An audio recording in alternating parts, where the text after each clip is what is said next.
हनुमान बालपन का शिक्षा एवं शाप की कहानी। हनुमान जी के धर्म पिता वायु थे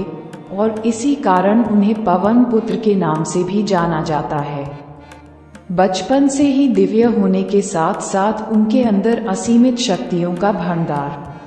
था कि बालपन में एक बार सूर्य को पका हुआ फल समझकर उसे खाने के लिए उड़कर जाने लगे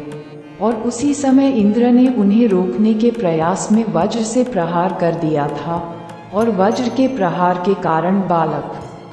हनुमान की ठुड्डी टूट गई थी और वे मूर्छित होकर धरती पर गिर गए थे।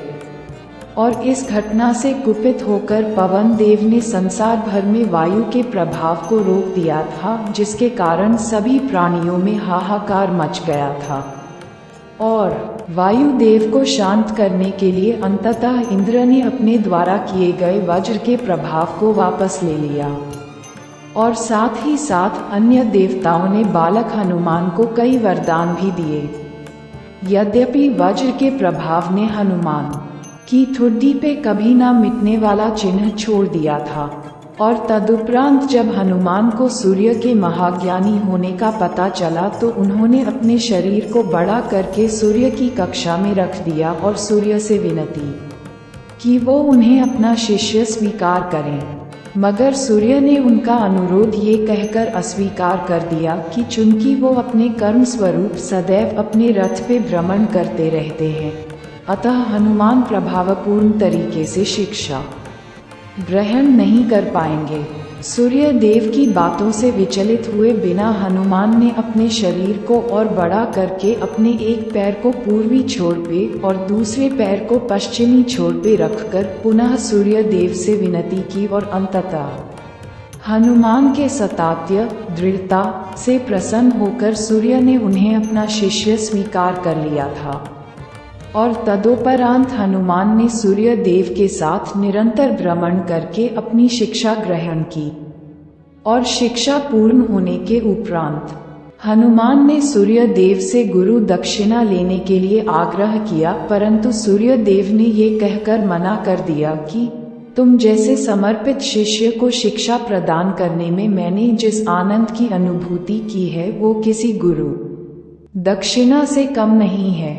परंतु हनुमान के पुनः आग्रह करने पर सूर्य देव ने गुरु दक्षिणा स्वरूप हनुमान को सुग्रीव धर्मपुत्र सूर्य की सहायता करने की आज्ञा दे दी।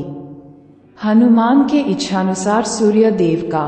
हनुमान को शिक्षा देना सूर्य देव के अनंत अनादि नित्य अविनाशी और कर्म साक्षी होने का वर्णन करता है।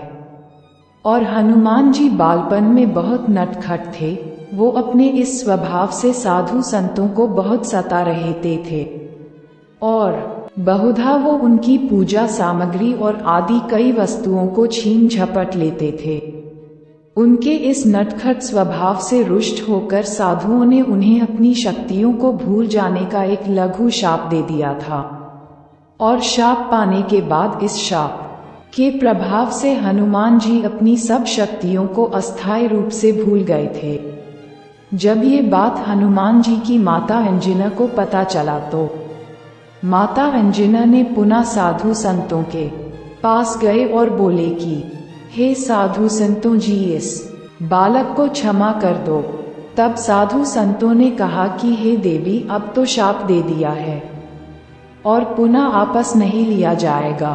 लेकिन हम सब साधु संतों मिलकर आशीर्वाद देते हैं कि अगर कोई इन्हें इस शक्तियों का याद दिलाएगा तो इन्हें वो शक्ति आपस आ जाएगा और पुनः किसी अन्य के स्मरण कराने पर ही उन्हें अपनी असीमित शक्तियों का स्मरण होता था।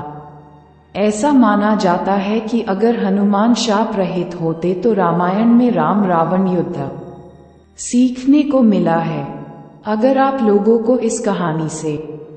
कुछ अच्छा सीखने को मिला है तो कुछ अपना राय कमेंट बॉक्स में जरूर लिखना और इसी प्रकार की कहानी को सुनने के लिए हमारी YouTube चैनल को सब्सक्राइब जरूर कर लेना जी, ताकि मैं जब भी अगले वीडियो अपलोड करूं तो सबसे पहले आप लोगों के पास पहुंचे। धन्यवाद धन्यवाद धन्यवाद।